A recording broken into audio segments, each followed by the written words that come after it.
Last class में जो हमने चीज़ें डिस्कस करी थी कि स्टेट ऑफ मैटर का इंटर कन्वर्जन जो है वो कुछ फैक्टर्स या टर्म्स से डिपेंड कर रहा था। तो यहाँ पर जो दो टर्म्स इम्पॉर्टेंट बताए थे, मैंने एक टेम्परेचर बताया था और दूसरा प्रेशर बताया था। तो टेम्परेचर कुछ चीज़ें मैंने आपसे डिस्कस कर दी थी कि अगर मैं सॉलिड स्टेट को हीट करता हूँ तो मेरे को लिक्विड स्टेट मिलेगा, और लिक्विड स्टेट को अगर हम दोबारा फर्दर हीट करें तो मेरे को गैसेस स्टेट मिल रही है। इन चीज़ों का आपस में इंटर कन्वर्जन समझ में आता है कि टेम्परेचर इंक्रीज कर रहे हैं तो solid to liquid, then liquid to gas, और जब टेम्परेचर हम डिक्रीज करेंगे तो gaseous to liquid, liquid to solid. और ये जो हमारे नाम है प्रोसेस के वो है, ठीक है। तो सबसे पहले जो मेन चीज़ हमें समझनी है कि इन जो गैस स्टेट है या लिक्विड स्टेट है या सॉलिड स्टेट है, इनका आपस में इंटर कन्वर्जन हो क्यों रहा है।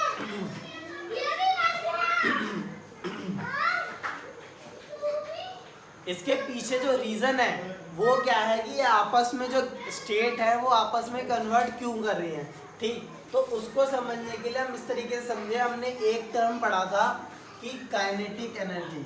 क्या थी काइनेटिक एनर्जी? कि जिस किसी ऑब्जेक्ट अगर वो मोशन में है तो वो एनर्जी उसके अंदर होगी, तो हम उसे काइनेटिक एनर्जी बोलेंगे। क्या? Object having energy due to its motion. मतलब अगर कोई ऑब्जेक्ट मोशन में है या कोई मैटर मोशन में है तो हमारे ऑब्जेक्ट के पास काइनेटिक एनर्जी होगी। तो ये जो काइनेटिक एनर्जी है वो हर स्टेट ऑफ मैटर के पास होती है। कुछ उसकी वैल्यू 0 हो सकती है या कुछ वैल्यू होगी, कम होगी, ज़्यादा होगी। अब हमें क्या समझ में आ रहा है कि जो गैस स्टेट है उसकी काइनेटिक एनर्जी सबसे ज़्यादा है, क्योंकि पार्टिकल सबसे ज़्यादा मूवमेंट में होते हैं। वो जहाँ बहुत हाई स्पीड पे मूवमेंट कर रहे होते हैं। हमने गैस स्टेट की प्रॉपर्टीज़ में जब पार्टिकल्स ऑफ मैटर डिस्कस करा था तो ये देखा था कि जो गैस स्टेट के पार्टिकल्स हैं वो रेंडमली मूव कर रहे हैं, इधर उधर मूव कर रहे हैं, तो उनकी जो काइनेटिक एनर्जी है वो बहुत ज़्यादा है, ठीक। तो अगर हम यहाँ पढ़ते हैं कि सबसे पहले सॉलिड स्टेट लेते हैं, तो सॉलिड स्टेट में अगर हम अरेंजमेंट देखें तो कुछ इस तरीके से था कि कैसा था कि ये आपस में क्लोजली प्लेस्ड है स्ट्रक्चर, ठीक, आपस में क्लोजली पैक्ड स्ट्रक्चर है। तो ये जो स्ट्रक्चर क्लोजली पैक्ड है, तो अगर मैं इसका टेम्परेचर इंक्रीज करता हूँ, टेम्परेचर इंक्रीज, ठीक, तो हमने क्या पढ़ा था? टेम्परेचर इंक्रीज करने पे काइनेटिक एनर्जी इंक्रीज करती है। मतलब कि अगर मेरा ये पार्टिकल है, अगर ये मान लो 2 मीटर पर सेकंड स्पीड से चल रहा है, और जब टेम्परेचर हम इंक्रीज कर देंगे तो इसकी स्पीड जो है ज़्यादा इंक्रीज कर जाएगी, 200 मीटर पर सेकंड या 2000 मीटर पर सेकंड। इतनी स्पीड बढ़ जाएगी कि ये पार्टिकल इधर उधर रैंडमली बहुत तेज़ मूव कर रहा होगा, ठीक। तो जब हमें समझ में आएगी टेम्परेचर इंक्रीज करने पे काइनेटिक एनर्जी इंक्रीज कर रही है, तो ये जो पार्टिकल है, मान लेते हैं ये पार्टिकल है, इसको हीट मिल रही है, तो ये इस पार्टिकल की काइनेटिक एनर्जी बढ़ेगी। अब ये क्या चाहेगा कि ये मूवमेंट ना करे। क्यों नहीं करे? क्योंकि इसका जो ये मैटर आसपास के पार्टिकल है, इनके बीच में क्या अट्रैक्शन फोर्स एग्जिस्ट कर रहा है कि दो पार्टिकल से बीच में जो है फोर्स इन्हें बाइंड करके रख रखा है। तो जब मेरे टेम्परेचर इतना ज़्यादा हो जाएगा कि जो पार्टिकल की काइनेटिक एनर्जी इतनी बढ़ जाए कि ये जो अट्रैक्शन फोर्सेस एग्जिस्ट कर रहे हैं इन दोनों के बीच में वो ज़्यादा हो जाएगा, तो मेरे पार्टिकल क्या है, अलग हो जाएंगे, रैंडमली मूव करने लगेंगे, और इससे मेरा जो सॉलिड स्टेट है वो कन्वर्ट हो जाएगा लिक्विड स्टेट में। अब लिक्विड स्टेट में कैसे हुआ, या फिर वो गैस स्टेट में भी हो सकता है। अगर मेरी टेम्परेचर इतना ज़्यादा हुआ तो वो डायरेक्ट सॉलिड से गैस हो सकता है। तो जो पार्टिकल्स आपस में इतने क्लोजली पैक्ड थे, अट्रैक्शन फोर्स ज़्यादा था, अब टेम्परेचर बढ़ने से काइनेटिक एनर्जी बढ़ी। काइनेटिक एनर्जी मतलब पार्टिकल्स बहुत तेज़ इधर उधर मूव करेगा, तो जब बहुत तेज़ मूव करने से जो इनके बीच में अट्रैक्शन फोर्स थे वो टूट जाएंगे। अब तुम खुद सोचो कि मेरे पास जैसे ये दो चीज़ है, ठीक, अगर मैं इसको 33 मूव करूं तो ये अलग हो जाएंगी, ये जो अट्रैक्शन फोर्स था इनके बीच का वो अलग हो गया। तो सेम चीज़ सॉलिड स्टेट में भी यही हो रहा है कि जो पार्टिकल्स क्लोजली पैक्ड थे, अट्रैक्शन फोर्सेस एग्जिस्ट कर रहे थे, टेम्परेचर बढ़ने से काइनेटिक एनर्जी बढ़ी, और काइनेटिक एनर्जी बढ़ी तो ये पार्टिकल्स अलग हो गए, ठीक। तो हमने क्या देखा कि लिक्विड स्टेट में पार्टिकल्स थोड़ा दूर दूर होते हैं, ठीक, तो ये लिक्विड स्टेट का फॉर्मेशन होगा या फिर गैसेस स्टेट का भी फॉर्मेशन हो सकता है। तो यही टेम्परेचर बढ़ने का कंसेप्ट है। अब मैंने एक बात कर ली कि सॉलिड से लिक्विड में आ गए तुम लोग और लिक्विड से गैसेस में आ गए, कैसे टेम्परेचर बढ़ा, काइनेटिक एनर्जी बढ़ी, स्टेट चेंज हो गई। लेकिन अब कूलिंग को एक्सप्लेन करना है तो वो कैसे समझोगे? आप कूलिंग को इस तरीके से समझो, अगर गैसेस स्टेट गैसेस स्टेट होगी तो मतलब काइनेटिक एनर्जी ज़्यादा होगी, काइनेटिक एनर्जी ज़्यादा होगी तो जो पार्टिकल्स है वो तेज तेज मूव करेंगे। लेकिन जब टेम्परेचर अब क्या है, डिक्रीज कर रहा है, ठीक, अब टेम्परेचर हमने डिक्रीज कर दिया तो काइनेटिक एनर्जी भी डिक्रीज कर जाएगी। तो पार्टिकल्स क्या है, जो तेज तेज मूव कर रहे थे, बहुत हाई स्पीड में मूवमेंट कर रहे थे, अब रेस्ट पे आ जाएंगे, ठीक, इधर उधर घूमने की जगह अब यही रुक जाएंगे।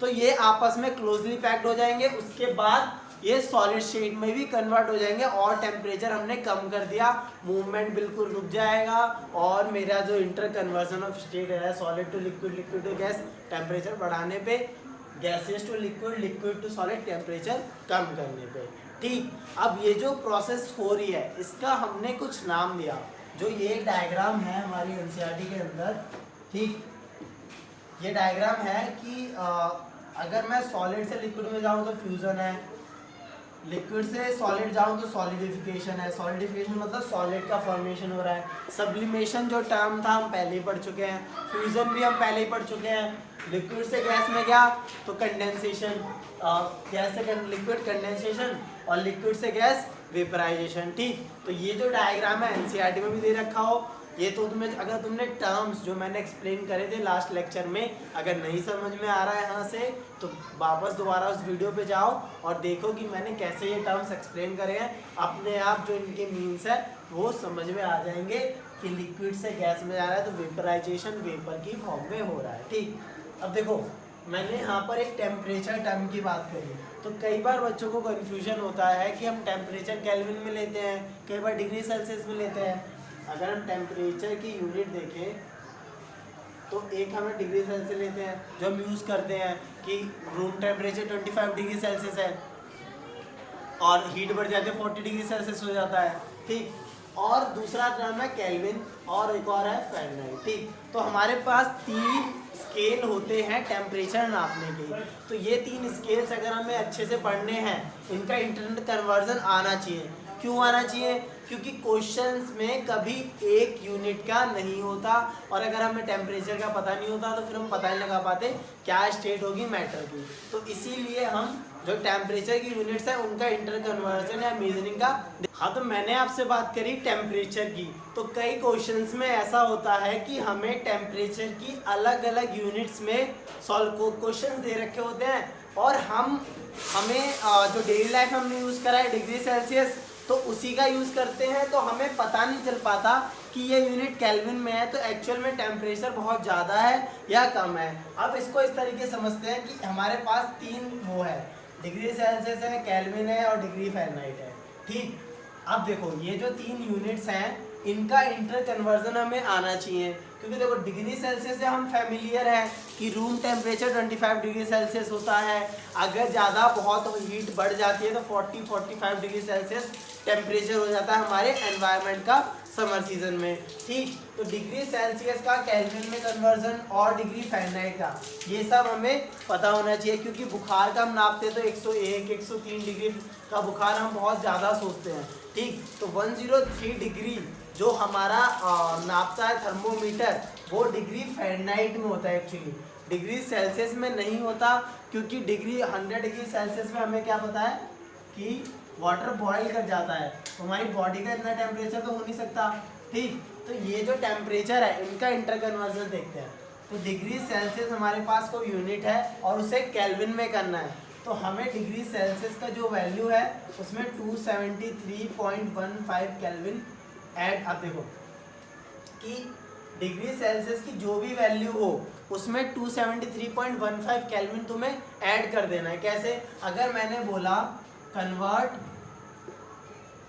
25 degree Celsius to Kelvin scale, ठीक, अब इसमें क्या करना है तुम्हें कि डिग्री सेल्सियस तो पता है कि डिग्री सेल्सियस में टेम्परेचर का स्केल दे रखा है, और अब तुम्हें केल्विन स्केल में करना है। तो 25 डिग्री सेल्सियस मैंने बोला कि इसमें 273 का एडिशन कर दो, तो ये मेरा आ जाएगा 298.15 केल्विन। कई बुक्स ये 0.5 नहीं लिखती क्योंकि हम इन्हें राउंड ऑफ करके लिख सकते हैं, तो कोई इशू नहीं है, हम सीधा 273 भी लिख सकते हैं, कोई प्रॉब्लम नहीं है, बुक्स का अपना अपना होता है, लेकिन एक्चुअल वैल्यू तो 273.15 है।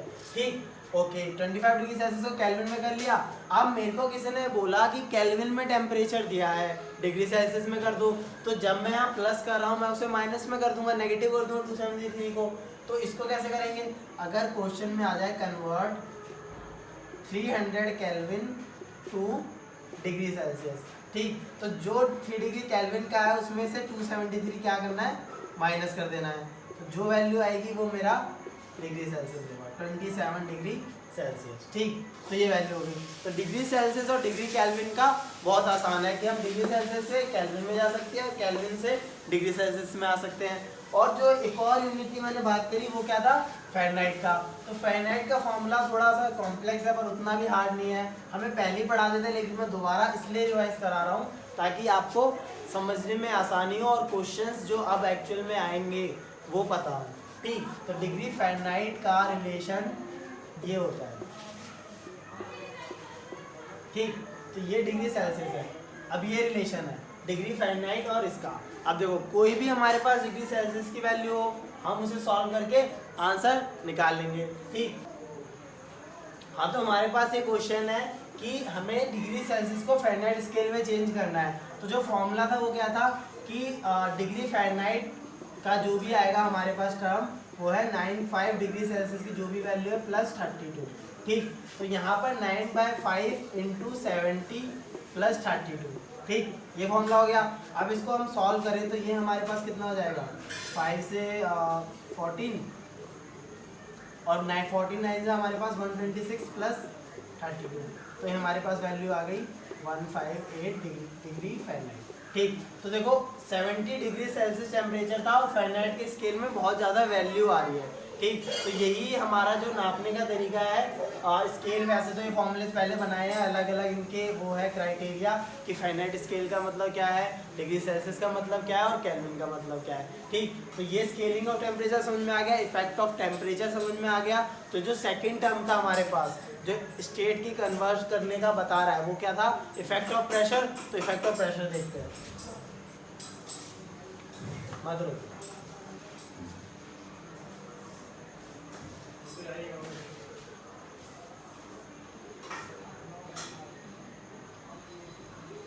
ठीक, इफेक्ट ऑफ प्रेशर। अब इफेक्ट ऑफ प्रेशर को हम सोचें तो कुछ इस तरीके से सोचते हैं कि हमारे पास की गैसेस पार्टिकल्स हैं, ठीक है।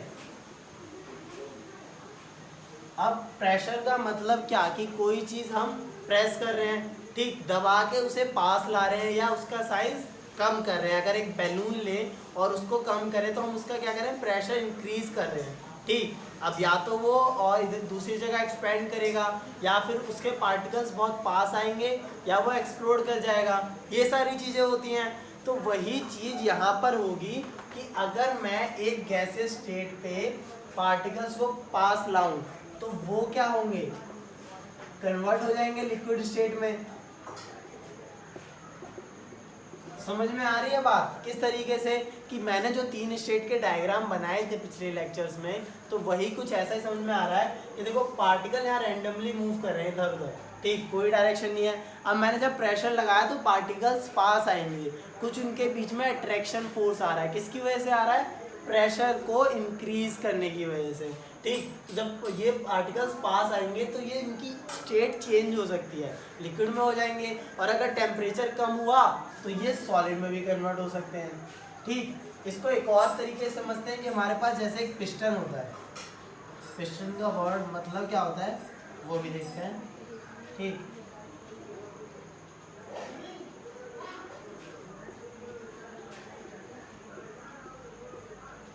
ठीक है,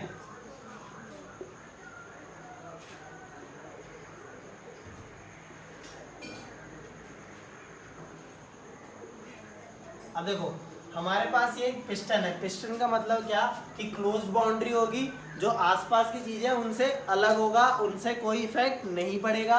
और यहाँ पर जो क्लोजली पैक्ड होगा ये, कि अगर मैं इसे मूवमेंट करूँगा तो कोई एयर का लॉस नहीं होगा, कुछ लॉस नहीं होगा, एकदम क्लोजली पैक्ड है। तो यहाँ पर हम कुछ पार्टिकल्स ये मान लेते हैं, ठीक है, गैस स्टेट में प्रेजेंट है, बहुत ही रैंडमली मूव कर रहे हैं। अब जैसे जैसे हम इसे पास लेके आते हैं तो हम प्रेशर क्या कर रहे हैं, कम कर रहे हैं, ठीक, प्रेशर इंक्रीज कर रहे हैं, है ना, क्योंकि हम इसे पास ला रहे हैं तो जो पार्टिकल्स है उनका प्रेस कर रहे हैं, पास ला रहे हैं, तो पास लाने से क्या होगा, ये पार्टिकल्स और पास आएंगे, ठीक। तो जितने पार्टिकल्स थे वही और पास आ गए यहाँ पे। और जब थर्ड स्टेट पे जाएंगे और हम इसका प्रेशर इंक्रीज कर देंगे, जब तो पार्टिकल्स और पास आ चुके होंगे। अब पार्टिकल्स और पास आ गए हैं, इसका मतलब क्या है कि गैसेस स्टेट के पार्टिकल्स पास में आ रहे हैं, अट्रैक्शन फोर्स इनके बीच में स्टैब्लिश हो रहा होगा और पार्टिकल गैसियस स्टेट से लिक्विड में या फिर सॉलिड में कन्वर्ट हो रहा होगा। अब देखो जनरली क्या होता है कि गैस को हम लिक्विड में कन्वर्ट कर सकते हैं, एक प्रोसेस होती है लिक्विफैक्शन, ठीक, और इस तरीके की प्रोसेस को लिक्विफाइड जो बनता है हमें वो लिक्विफैक्शन कहते हैं, ठीक। तो इसमें क्या है कि प्रेशर इंक्रीज हो रहा है। एक और चीज़ क्या देखते हैं, जब प्रेशर इंक्रीज करता है तो हमारा टेम्परेचर अगर डिक्रीज कर रहा है, मतलब कूलिंग इफेक्ट आ रहा है, तो वो हमारा लिक्विड के साथ साथ सॉलिड में भी कन्वर्ट हो सकता है। सिंपल कंसेप्ट ये समझो, प्रेशर मतलब पार्टिकल्स पास में ला रहे हैं प्रेशर लगा के, तो पार्टिकल्स पास आएंगे, तो पास आने से क्या होगा, अट्रैक्शन फोर्स स्टेब्लिश होंगे, अट्रैक्शन फोर्स बढ़ेंगे तो मेरा गैस स्टेट से वो लिक्विड स्टेट में कन्वर्ट हो जाएगा। सिंपल कंसेप्ट हमारा प्रेशर का इतना ही है, ठीक। अब आगे देखते हैं, एक टर्म है लेटेंट। हमारे पास एक वर्ड आया लेटेंट हीट, ठीक। तो हीट का तो मतलब आपको पता है, टेम्परेचर इंक्रीज करने पे हीट जो है इंक्रीज कर रही है, पर लेटेंट वर्ड का मतलब क्या है, लेटेंट मतलब होता है हिडन, ठीक। अगर हम एक्चुअल वर्ड देखें तो लेटेंट मतलब होता है हिडन। हिडन मतलब कुछ चीज़ जो छुपी हुई है हमारे स्टेट ऑफ मैटर के अंदर। अब इसका मतलब क्या है, सिग्निफिकेंस क्या है कि जब हमारी स्टेट चेंज होती है, कि मतलब सॉलिड से लिक्विड में जा रहा है या लिक्विड से गैस में जा रहा है, तो जब ये प्रोसेस हो रही है, तो जब हम स्टार्टिंग में हीट देना शुरू करते हैं तो स्टार्टिंग में टेम्परेचर इंक्रीज नहीं करता, जो टेम्परेचर है वो कांस्टेंट रहता है और सॉलिड से लिक्विड में कन्वर्ट हो जाता है या कन्वर्ट होना स्टार्ट होता है। इस चीज़ को ऐसे समझो कि अगर हम एक्सपेरिमेंटली ऑब्जर्व करें कि हमारे पास एक बीकर है, ठीक। बीकर का मतलब क्या कि ग्लास कंटेनर या ग्लास मान लो, बड़ा सा अलग साइज है, इसमें मैंने आइस क्यूब्स लिए हैं, ठीक है, और एक थर्मोमीटर भी यहाँ पे क्लैम्प करा है, इसमें मार्किंग है थर्मोमीटर में, और नीचे से मैं हीट दे रहा हूँ, ठीक है। अब मैंने यहाँ थर्मोमीटर मार्क कराया और आइस की पूरी वो कर रखी है, देखो। तो जब मैंने हीट देना स्टार्ट करा, अब हमें क्या समझ में आता है कि अगर मैं हीट दे रहा हूँ तो मेरी जो थर्मोमीटर है उसमें टेम्परेचर बढ़ना चाहिए, कि मैंने हीट दी तो भाई टेम्परेचर बढ़ना चाहिए, क्योंकि हीट का मतलब क्या है, वो बढ़ रहा है, टेम्परेचर बढ़ेगा, गर्म होगा तो टेम्परेचर इंक्रीज करेगा। पर इस एक्सपेरिमेंट में हमने ऑब्जर्व क्या करा कि धीरे धीरे आइस मेल्ट होना स्टार्ट कर रही है। मान लो जैसे नीचे आइस क्यूब है तो ये मेल्ट होना स्टार्ट हो गई, ठीक, इसका वाटर बन गया। अब इसका टेम्परेचर 0 डिग्री सेल्सियस का 0 डिग्री सेल्सियस ही नोट हो रहा है, ठीक है। दूसरी आइस क्यूब भी मेल्ट होने लग गई, वो भी वाटर बन गई, तीसरी आइस क्यूब भी, और ये प्रोसेस जब तक चलती रही, मतलब टेम्परेचर मेरा 0 डिग्री सेल्सियस ही रहा तब तक, जब तक आखिरी आइस क्यूब भी पूरा वाटर में कन्वर्ट नहीं हो गई।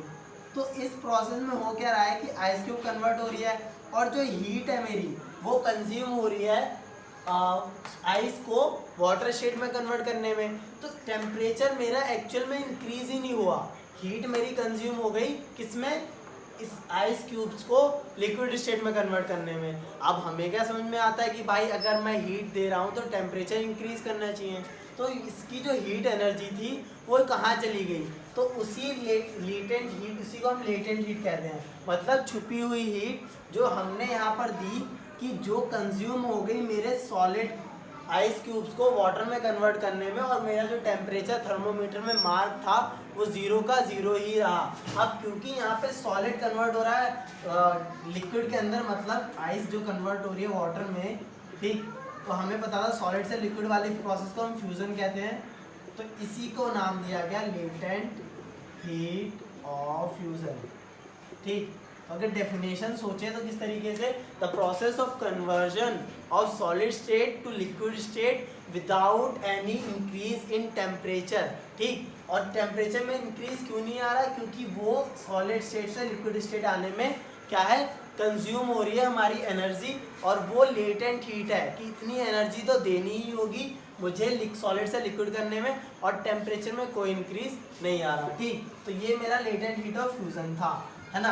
अब मैं लिक्विड से गैस में बात करूं तो इसको कैसे समझेंगे कि अगर मैंने वाटर बॉयल करने को रखा है इसी एक कंटेनर में, ठीक है, अगर मैंने कंटेनर में वाटर बॉयल करने को रखा है, क्योंकि मेरे पास पहले लिक्विड है, अब लिक्विड से हम गैस जा रहे हैं, ठीक, तो जब हम उसे हीट देना स्टार्ट करेंगे, स्टोव से दें या फिर दोबारा बर्नर लगा के, है ना, और यहाँ पर हमारे पास क्या है, एक थर्मोमीटर है, ठीक, तो जब हम उसे हीट देना स्टार्ट करेंगे तो क्या वो एकदम से वेपर फॉर्मेशन हो जाएगा, तो हमें पता है ऐसा तो नहीं होता, क्योंकि एक टाइम होता है कि पार्टिकल्स धीरे धीरे गर्म होते हैं, फिर पूरे पार्टिकल्स गर्म होते हैं, तब हमारा वेपराइजेशन स्टार्ट होता है, और उस देर तक टेम्परेचर हमारा कहीं ना कहीं कांस्टेंट रहता है। तो ये जो वेपराइजेशन का कंसेप्ट है वो कब तक रहेगा, जब तक एक और वर्ड हमारे पास आया, लेटेंट हीट ऑफ वेपराइजेशन।